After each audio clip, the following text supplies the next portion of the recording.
c'est Stan, bienvenue sur ma chaîne. Aujourd'hui, on va faire la recette de la farine lavée. Donc vous allez pouvoir l'effilocher et vous en servir comme du poulet quand on l'a cuit et qu'il est froid le lendemain. Donc pour cette recette, il va nous falloir 2 kg de farine. Alors moi, je fais 2 kg, mais vous pouvez très bien faire un seul kilo pour commencer, pour vous entraîner. L'important, c'est surtout d'avoir une farine à minimum 11 grammes de protéines par kilo, par 100 grammes, pardon. En fait, la protéine, ça va être le gluten. Donc, ce qu'on va faire, en fait, c'est une boule de pâte qu'on va laisser tremper, puis qu'on va rincer pour faire sortir l'amidon. Le gluten, c'est la protéine végétale qui va permettre, en fait, qui va remplacer la protéine animale. Donc, pour 1 kg de farine, selon la farine, il va falloir entre 500 grammes et 600 grammes, 500 ml et 600 ml d'eau. Donc, on va y aller au fur et à mesure. On va mélanger jusqu'à l'obtention d'une boule. Donc moi j'aime bien commencer avec une spatule, mais vous pouvez très bien, alors là les 2 kilos en fait ne logent pas dans mon robot pâtissier, mais sinon quand je le fais par 1 kilo, vous pouvez très bien le faire au robot pâtissier, hein. Il n'y a pas de souci, ça fera pas de différence du tout dans le résultat final. Donc moi j'aime bien commencer comme ça parce que ça m'évite d'avoir de la farine à l'eau jusqu'au milieu des coudes, hein. Je suis pas forcément très douée. Donc on y va au fur et à mesure. L'important en fait c'est d'arriver à ce résultat d'une boule un peu comme une pâte à pizza ou une pâte à pain. Voilà, une fois qu'on a bien incorporé de l'eau, on va pouvoir y aller gaiement à la main. Donc ce qui est chouette, c'est que c'est une recette que vous pouvez même faire avec les enfants, hein, si vous n'avez pas peur du nettoyage derrière, bien sûr. Donc on y va gentiment, on mélange, on mélange. En fait, le fait de mélanger la farine, c'est un peu comme quand vous faites du pain. Si vous faites du pain, le gluten, en fait, c'est ce qui va être le côté élastique. Donc on active, vous verrez souvent dans les recettes végétariennes, véganes, à base de gluten, on dit qu'il faut activer le gluten. En fait, simplement qu'il faut le laisser reposer un peu à l'eau, le temps que les fibres se forment. Donc là, voilà, en fait, il faut arriver à cette texture-là quand vous faites un petit pouic dessus, que ça remonte gentiment. Donc on enlève bien tous les petits morceaux de pâte. Une fois que votre pâte est bien formée, vous allez la couvrir d'eau.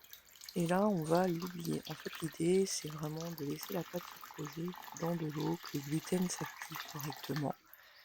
Et c'est seulement après un temps de repos d'environ une demi-heure, 1 heure, ça dépend de ce que j'ai à faire comme ménage à côté, que je vais attaquer le lavage.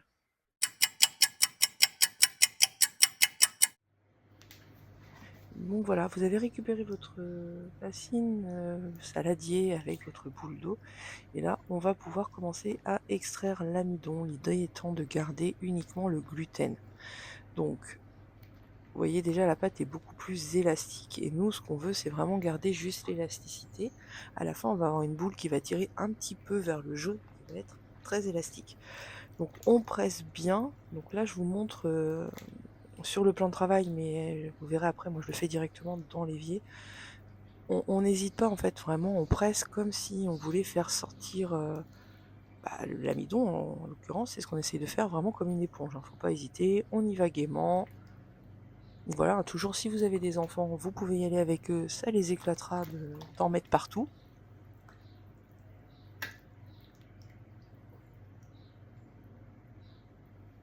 Donc voilà, pour la suite, on va passer dans l'évier, ça va être beaucoup plus simple. L'avantage, c'est que j'ai un grand bac.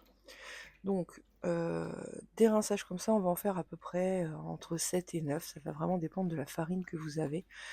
C'est des recettes que plus vous allez les pratiquer, plus vous allez savoir sans réfléchir à quel stade il faut vous arrêter. Donc là, on voit bien que l'eau est bien saturée en amidon. Donc, on a les fibres qui commencent d'ailleurs même à se former dès le premier rinçage. Moi, ce que je fais, c'est que je vais vider dans une passoire pour récupérer toutes les fibres. Alors, faut y aller doucement parce que 2 kilos, c'est toujours un petit peu compliqué à manipuler. Au début, à la fin, après, ça va très très bien. Donc, un petit coup de rinçage. Hop. Je remets dans ma bassine. Alors je mets un torchon sous mon égouttoir parce que sinon ça fait des taches blanches avec l'amidon et au moins après j'envoie le torchon au lavage et je suis tranquille. On re-remplit la bassine d'eau et là cette fois-ci c'est parti. You put on the water. You wash it, you wash it. Alors on va pas faire 3 time comme disait Likaku dans son sketch. En fait là pour 2 kilos je vais rincer entre 7 et 9 fois. L'idée est d'arriver à une boule de gluten où il reste que du gluten et on n'a pratiquement plus d'amidon. Donc pour me faciliter la vie, donc là je crois que c'est la 4e fois que je rince, donc j'ai mis en accéléré pour que ce soit un peu plus digeste en vidéo. Donc là après on va avoir une boule de gluten qui une fois cuite, donc là sur 2 kilos je vais avoir à peu près 850-950 grammes de viande qui va remplacer du poulet souvent, ou dans des kebabs aussi on va effilocher et cuire avec pas mal d'épices et on va se faire des petits kebabs maison et c'est plutôt pas mal. Donc pour ceux qui disent oui ça coûte beaucoup d'eau, alors oui ça utilise de l'eau mais ça utilisera toujours moins d'eau que pour produire 1 kilo de viande de poulet, de vrai poulet qui a couru. Au-delà de ça, le poulet on lui fout la paix et c'est pas plus mal. Donc il y a des alternatives qui existent. Je dis pas qu'il faut forcément supprimer complètement la viande, c'est extrêmement compliqué d'arrêter du jour au lendemain. Mais maintenant, on a pas mal d'alternatives pour tout au moins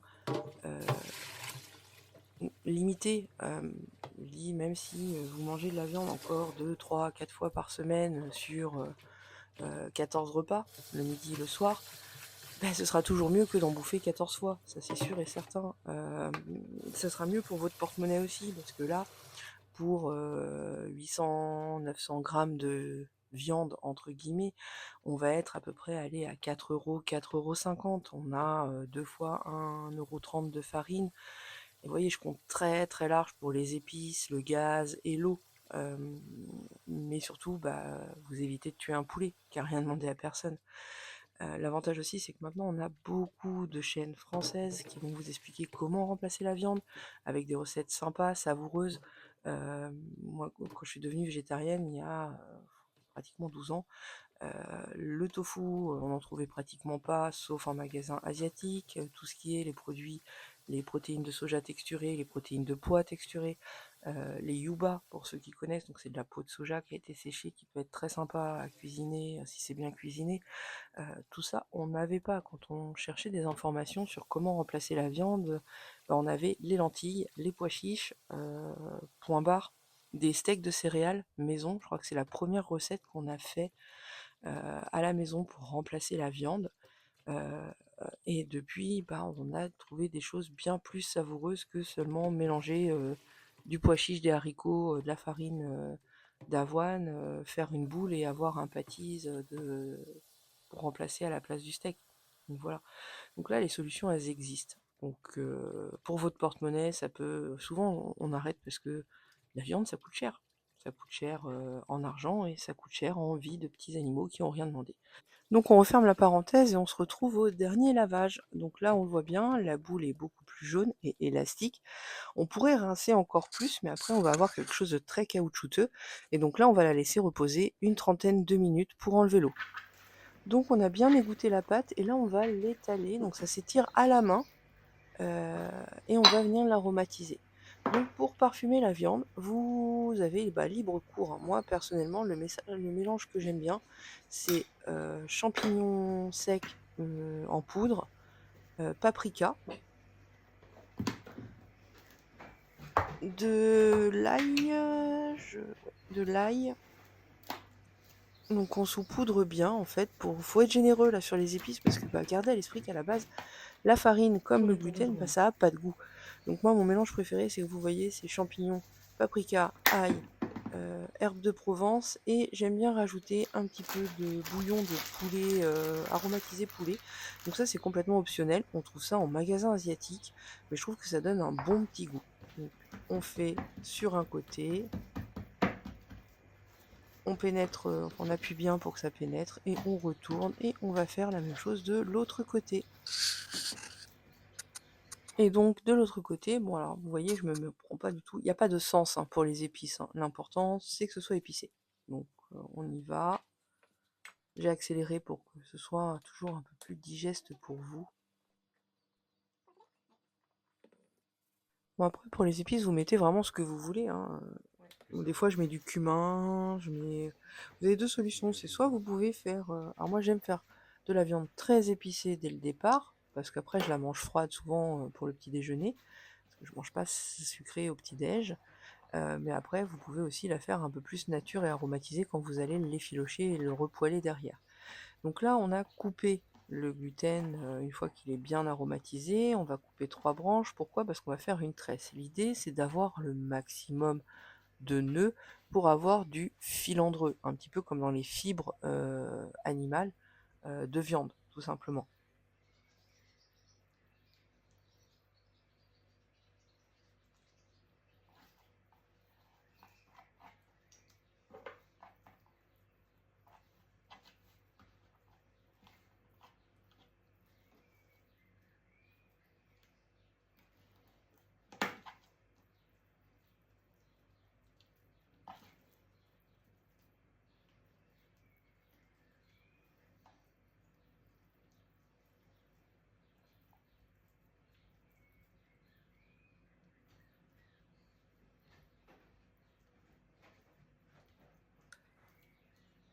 Donc voilà, une fois que vous avez bien fait votre tresse, je vais venir faire des nœuds pour pouvoir avoir encore un peu plus de filandreux.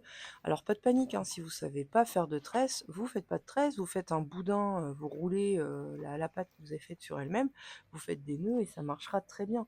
Faut vraiment trouver votre technique. L'idée c'est de tester et de voir ce qui vous convient le mieux. Donc une fois que j'ai fait mes nœuds, vous voyez, je fais un petit peu comme je peux. Je vais essayer d'avoir une espèce de boule de pâte que je vais raplatir et surtout bien pas perdre les épices dedans tout simplement. Et donc là on va se retrouver pour la mise en cuisson. Donc on va prendre un faitout, une cocotte, quelque chose avec un couvercle. Moi j'adore ma petite cocotte en fonte. On va être très généreux en huile. On va faire revenir des aromatiques. On va poêler la viande. Donc là moi je mets de l'huile, un morceau de margarine, du romarin du jardin, du thym, de l'échaillon, de l'ail, de l'oignon. Donc le petit palais que vous voyez en haut de la cocotte, c'est de l'ail que j'avais congelé, de l'ail du jardin. Et je vais émietter un cube ou deux, selon la quantité que j'ai, de cubes légumes, pardon. Alors d'habitude je le fais à la maison en poudre, mais là j'en avais plus donc j'en avais acheté. On est très généreux en huile. Pourquoi? Parce qu'il va falloir saisir la viande. Donc, quand ça commence à bien cuire et à gratiner un petit peu au fond, je vais venir faire une petite place, mettre ma viande. Pour rien perdre, on va remettre les épices après dans le jus. Là l'idée c'est que la viande soit saisie et que on puisse la retourner, donc avoir une légère croûte dessus.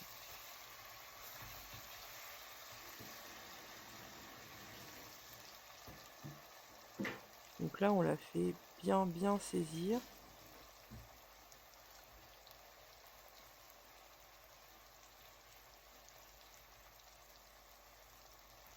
Et donc on va retourner, moi je mets d'une fourchette.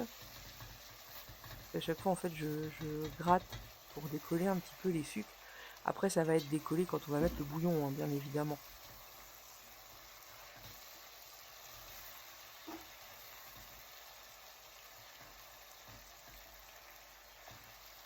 Là on voit que ça attache encore un petit peu.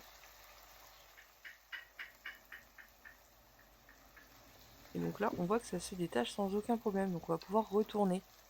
Donc vous aider hein, comme vous pouvez. Si vous avez une grosse pince, c'est ce qui est le plus pratique pour retourner. Et on va faire la même chose, on va saisir de l'autre côté.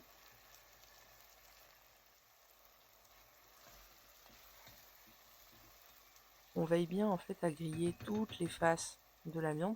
C'est ce qui va éviter en fait que ça gonfle et que ça donne une espèce de pain mouillé, tout simplement. Donc là on va commencer à déglacer et préparer le bouillon. Donc moi je mets de la sauce soja sucrée, environ 10 centilitres. Il faut vraiment faire un bouillon très très parfumé. Moi après, le bouillon qui va rester, je m'en sers pendant d'autres préparations, je vous montrerai dans d'autres vidéos.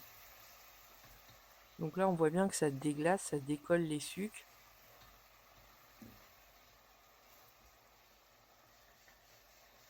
Et donc je vais retourner une dernière fois.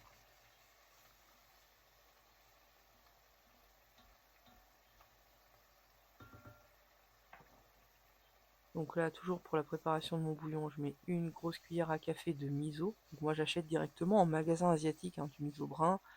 Toujours les deux à la maison, du miso brun et du miso blanc, pardon.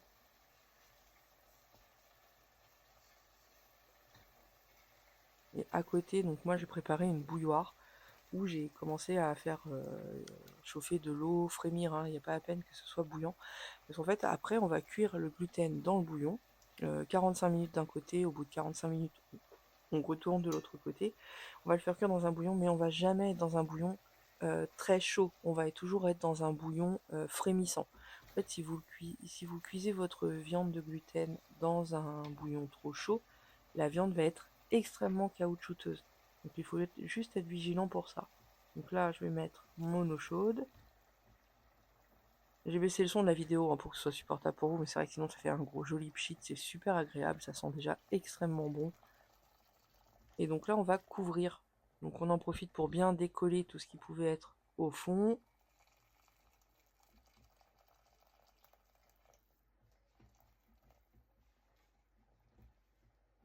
Et donc là, pour vous donner une idée, moi je rajoute environ 1,5 litre de bouillon. Et donc là, on va cuire 45 minutes à bouillon frémissant. Jamais de grosses bulles, vous voyez, juste ça frémit. Alors là, je me rends compte, après c'est au jugé, je me rends compte que j'ai goûté hors champ et le bouillon manquait un petit peu de sucre, de sel, pardon. J'ai rajouté de la sauce soja. Pour rien perdre, je récupère mes petits épices de ma petite planche où j'avais commencé à préparer ma viande.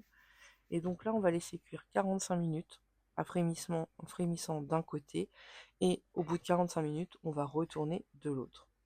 Au bout d'une heure et demie, on laisse bien refroidir. L'idéal, c'est une journée. On va pouvoir sortir la viande.